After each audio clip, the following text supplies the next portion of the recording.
A warm welcome back to your program, People's Imbizo, brought to you by African News Network. Thank you for joining in the conversation. And if you have just joined us, I'll have a recap of my panel today. We're discussing issues of social media monitoring. There has been issues spoken about of even trying to regularize journalists and making sure that they have licenses. We'll be talking about cyberbullying as well, and you can tell us what you think about that. I have Mr. Chamano Makadi, TUT broadcasting lecturer from media monitoring. We have Sarah Findley and Kenny Kunene is from Weekly Expose, aspiring media mogul. Gentlemen and lady, we were, just trying to respond to the issues that we have been bringing in the past 30 minutes. I think, Kenny, you wanted to respond to Sarah before we took a break. Ghana is a democracy. And if you look at the reporting in Ghana, it's very responsible. You don't see journalists being locked up every day because they have licenses. The issue of Zimbabwe is a different issue. My issue is, if the lawyers, the doctors, and so on and so on and so on can have licenses, why don't we want journalists to have licenses, including my journalists? They must have licenses, because if you have a license, you will execute your job with responsibility, because you will know if I don't do that, there are consequences. At the moment, Sunday newspapers, they pick a tweet about a celebrity from an ordinary South African, and they write a story about that tweet, front page. A story that is not true, that has not been verified. Look at Sunday stories, at Sunday newspapers. Most of the stories that seek to damage the image and character of celebrities and business people and politicians. Let's go to the audience and see how you guys feel about having journalists getting Can licenses. I just finish? No, can you? No, I have to finish. But I it have has to finish. To be very quick, because but you got me here. No, you got me here to speak. Show. No, let me finish. So I'm saying, if these guys, then you see all these stories, they always say the person could not be reached for comment at the time of going to press. All of them. I have never been called. I don't see a missed call. Maybe your phone was off, Kenny. Maybe your phone was off. Let's get a reaction from the audience. Can we get a microphone? Yeah, over there. My name is Gifton Boweni. I object, Mr. Kenny. Journalists have the needs of the public, so they dig information before they publish or before they take it to the media house. So the information must be accurate. They can't just take information from people without a research. So if the information is serving the interest of the public, I think the information must be published. So the thing of licensing, I object. Okay. Thank you for making that point. Do we have anyone else? I'm Ratlehile Ratlahani, and my question is, because Mr. Kunene is saying that journalists should be given the license to practice journalism, are you saying that because there are journalists who practice journalism without a qualification, are you saying that they should not be given a platform to write about things that are of public interest that journalists, professional journalists, are not aware of? My name is Solomon Matebula. I know that my questions will sound like I'm supporting Mr. Kenny, but let me... I think that's allowed. It's okay to support him. The issue of licensing, I think that we don't have to lose the content here, because as he was saying, there are a number of occasions that we've received fake stories. I mean, we must even mind about the citizens journalism. Citizens journalists write stories, fake stories. They do provide those stories to journalists. So we must mind about those people, because there are those people who supply information to journalists. If journalists can be given licensing, I believe that those things, I mean, racist remarks, racist stories will not be published. because citizens journalists generate or they contribute towards those type of malicious stories that we are encountering in South Africa and all over the world. And in your view, sorry, before you sit down, who do you think should issue out these licenses? Should it be the government?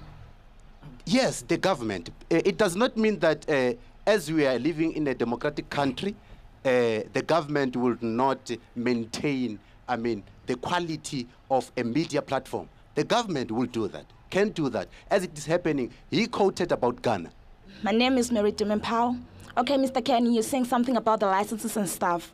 So you have to bear in mind that we're a democratic country, and we as the journalists, we have the rights of freedom of expression. So what I'm saying personally, I think it won't be a goal for us to have licenses. That's dictatorship. Like, we won't afford to feel like we are slaves or whatsoever. Like, we don't have to report to the government for us to write stories and whatsoever. So a license is a no. We don't want licenses as journalists. Another thumbs down for the license. Anyone else? We share the same blanket, Mr. Gunen. Because in several cases, just like you have mentioned them, that they are so selective. They centralize something that is negative about South Africa at large. Take it, for instance, for TUT, the Republic of Soshanguve. When we go to strike, they are much concerned about us vandalizing and everything. But once we start to have functions where one will say we do not strike, we do not want strikes, they don't publish that. I remember last year I was the one who was leading the anti-strike. The only thing they took was the people who were saying that they want strikes.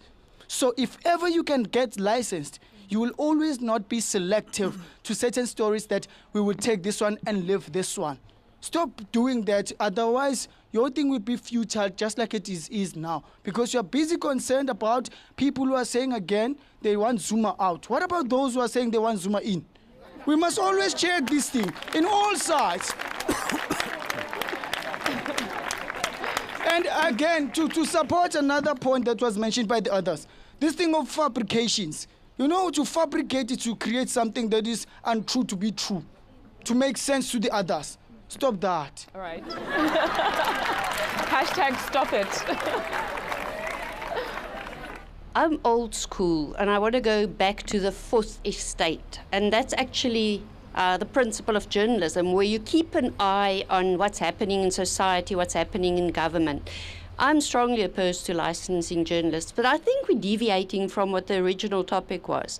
The regulation of social media, and what Mr. Mashlangu said, he raised an issue about citizen journalism. And I think that is a topic that we need to discuss more in depth. That's where the problem lies. That's where the bullying starts. That's where the fake news starts. I don't think the problem is with journalists. There is an editorial responsibility on media, and there are editors who have to look into things, and they have to deal with the wrong reporting. But the problem is bigger than licensing journalists. We need to look at what's happening in society and the freedom that people have there. And we need to find mechanisms to not regulate it, but to pick up on what is going wrong. And what one of the other students also suggested was maybe develop an app to pick up on things like that, and from there on perhaps start to manage it, and also include it in the training of journalism students, how to pick up on fake news. Like Sarah said, there are ways and means, but licensing, I don't agree.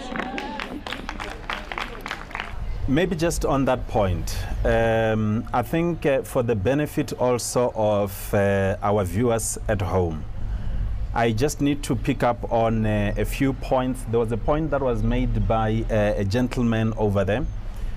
But I think we need to understand the difference between social media and let's say mainstream media in the context of what we are doing here, and of course other platforms. Of course, you have people that are going to make comments either on Facebook, it's on Twitter, everywhere. Okay. But it's not everything that you will always take as true. Of course, as a responsible journalist or media house, when you do come across a story, whether it's reported on Twitter or it's on Facebook, if you are interested, double check on that story. You can't take it as it is. A very interesting point that has just been made now by Villa, and I want to say I agree with that. The problem, I don't think it's about journalists per se. Over the last couple of months, globally, I did indicate this earlier in this discussion. Whether you're talking in the UK, in the US, just yesterday I was reading some of the developments in South Sudan. Now, you are beginning to see this trend of fake news growing globally. And it's not just a South African problem. It's a global problem.